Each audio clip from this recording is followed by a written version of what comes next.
आचार्य चाणक्य इतिहास का एक ऐसा नाम है जिन्हें हर कोई चाणक्य नीति की वजह से जानता और पहचानता है।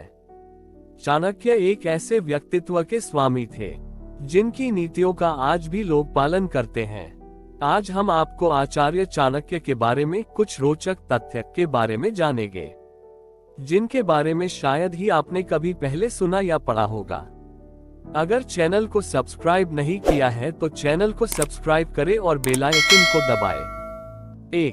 कुछ ऐतिहासिक ग्रंथों और इतिहासकारों का मानना है कि आचार्य चाणक्य का जन्म 371 BC में हुआ था, और वहीं दूसरी ओर ऐसा भी माना जाता है कि उनका जन्म प्राचीन भारत में ईसा पूर्व 350 को हुआ था। कुछ ऐतिहासिक ग्रंथों और इतिहासकारों का मानना है कि आचार्य चाणक्य का जन्म तक्षशिला में हुआ था, और वहीं दूसरी ओर ऐसा भी माना जाता है कि उनका जन्म दक्षिण भारत में हुआ था। कुछ ऐतिहासिक ग्रंथों और इतिहासकारों का मानना है कि आचार्य चाणक्य के माता पिता का असली नाम कानेश्वरी और कानीन था, और वहीं दूसरी ओर ऐसा भी माना जाता है कि उनके माता पिता का चनेश्वरी और चाणक था।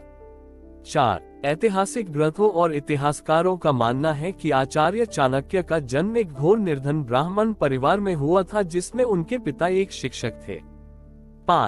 ऐसा भी माना जाता है कि आचार्य चाणक्य के पिता के नाम पर ही उनका एक नाम चाणक्य पड़ा, और वही कौटिल्य गोत्र होने के कारण इनका दूसरा नाम कौटिल्य पड़ा। वही माता पिता दोनों ने मिलकर इनका असली नाम विष्णुगुप्त रखा था। इतिहास के अनुसार जब आचार्य चाणक्य पैदा हुए तब उनके मुंह में एक ही दांत था, जिसे देखकर जैन मुनि द्वारा की गई उस भविष्यवाणी से उनके माता पिता घबरा गए थे कि वो एक दिन राजा बनेगा, क्योंकि उनके माता पिता बड़ा होकर उन्हें एक जैन मुनि या फिर आचार्य बनाना चाहते थे। तब जैन मुनि ने उन लोगों से कहा था कि अगर आप ऐसा चाहते हो तो फिर आप इसके दांत को निकाल दे, ये राजा का निर्माता बनेगा। आप सभी को ये जानकर बड़ा ही आश्चर्य होगा कि आचार्य चाणक्य का उल्लेख वायु पुराण, विष्णु पुराण, मुद्रा राक्षस, बृहत कथाकोश, मत्स्य पुराण, बौद्ध ग्रंथ महावंश, जैन पुराण आदि में भी मिलता है। इतिहास के अनुसार अर्थशास्त्र के महारथी आचार्य चाणक्य को उस काल में काला पंडित के नाम से भी जाना जाता है, क्योंकि वो बेहद ही कुरूप थे, लेकिन उनकी मानसिक सक्षमता को परख पाना किसी के बस की बात नहीं थी।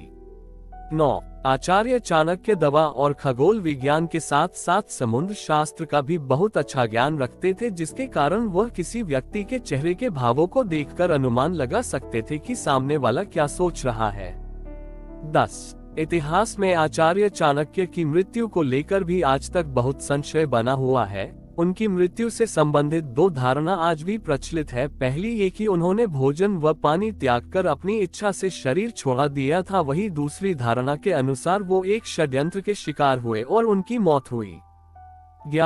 इतिहास के अनुसार जब मगध साम्राज्य के नंद वंश के राजा धनानंद ने आचार्य चाणक्य तिरस्कार करके अपने दरबार से बाहर निकाल दिया था, तब उन्होंने अपनी चोटी खोलकर प्रतिज्ञा ली थी कि जब तक वो समस्त नंद वंश का विनाश नहीं कर देंगे तब तक अपनी चोटी नहीं बांधेंगे।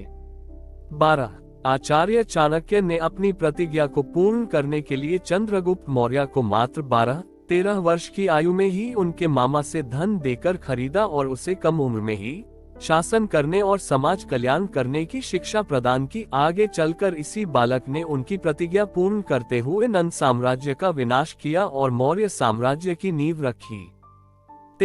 ये आचार्य चाणक्य की नीतियां और दूरदर्शिता का ही परिणाम था कि आज भी इतिहास में मौर्य साम्राज्य का नाम भारत के सबसे बड़े और महान साम्राज्य के रूप में दर्ज है। कुछ ऐतिहासिक ग्रंथों और इतिहासकारों का मानना है कि आचार्य चाणक्य चंद्रगुप्त मौर्य को शत्रु द्वारा किए जाने वाले किसी भी जहरीले आघात से बचाने के लिए उसको भोजन में बहुत कम मात्रा में जहर भी देते थे। ऐसा भी माना जाता है कि आचार्य चाणक्य ने स्त्रियों और युवतियों की एक विशेष विष्कन्या सेना भी बनाई थी, जो कि अपने जहरीले चुंबन से शत्रुओं का विनाश कर देती थी। आप सभी को ये जानकर भी आश्चर्य होगा कि ऐसा कई इतिहासकारों का मानना है कि आचार्य चाणक्य के पास जासूसों की भी बहुत बड़ी सेना थी, जिसमें 9 प्रकार के जासूस शामिल थे, और उनके कार्यों और जिम्मेदारियों को 2 भागों में बांटा जाता था। इतिहासकारों की माने तो आचार्य चाणक्य ही वो ही भारत के ऐसे पहले विचारक थे जिनका मानना था कि राज्य का एक अपना खुद का एक संविधान होना चाहिए। 18 आचार्य चाणक्य की कुटिल नीतियों का ही कमाल था कि पहली बार भारतवर्ष के समस्त राज्य एकजुट होकर महान सिकंदर से लड़ने के लिए आगे आए, जिसके कारण उसे भारत से जाने के लिए मजबूर होना पड़ा था। 19 आचार्य चाणक्य एक महान लेखक भी थे, जिन्होंने अर्थशास्त्र और चाणक्य नीति में अपने विचारों को व्यक्त किया है, जिन्हें आज के समय में बड़े बड़े देश की सरकारें अपनी विदेश नीति में और प्रसिद्ध अर्थशास्त्री इकोनॉमिक में अनुसरण करते हैं। 20 कुछ इतिहासकारों का मानना ये भी है कि आचार्य चाणक्य की महान सम्राट अशोक से भी मुलाकात हुई होंगी, जो कि चंद्रगुप्त मौर्य के पोते और बिंदुसार के पुत्र और भारत के महान सम्राट थे। हालांकि उन दोनों के मुलाकात की पुष्टि करने के लिए कोई भी लिखित साक्ष्य मौजूद नहीं है। 21 इतिहास के अनुसार आचार्य चाणक्य बिंदुसार की मां की हत्या का झूठा आरोप अपने ऊपर लगने के कारण आहत होकर अपने पद का त्याग कर वहां से चले गए थे, लेकिन ये आरोप बाद में गलत साबित हुआ था।